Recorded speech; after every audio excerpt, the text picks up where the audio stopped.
If you're using impressions as your main KPI to either measure the success of a campaign or you're paying an agency for obtaining them for you, you're not being smart. Just stop it. I realize I may have just insulted a lot of people, but as a marketer, you really need to know how it works in the digital space.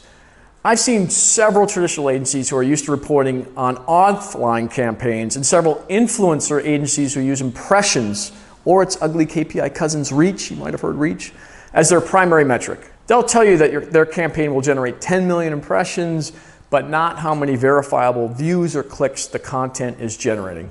Just don't fall for this nonsense. Here's an example from a typical agency that claimed that a piece of content resulted in brand awareness due to the large number of impressions it received. But in reality, the creative was boring and it looked like an ad, which most people ignore. There wasn't even a call to action. Just because content has 10,000 impressions, it doesn't mean that A, 10,000 more people know more about your company, B, 10,000 more people feel good about your company, or C, 10,000 people actually looked at your content or your ad at all. Impressions are arbitrary. Don't hire agencies based on the number of promised impressions, and don't use them as your main metric to determine the success of a campaign. Here's what you should do. 1, count the number of unique mentions about your brand or product on social media channels. We use Simply Measured for us, but there are plenty of tools out there that you could use.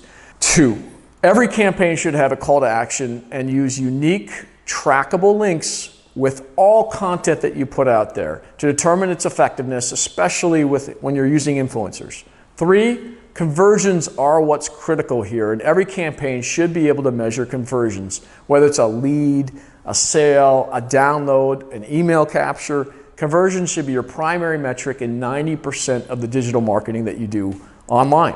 In sum, reporting on impressions reinforces the idea, the wrong idea, that if you show somebody an ad or content enough times, that they'll just pick it up through osmosis. But we all know this isn't true. You really need content that sells and is verifiably effective, and impressions doesn't do it.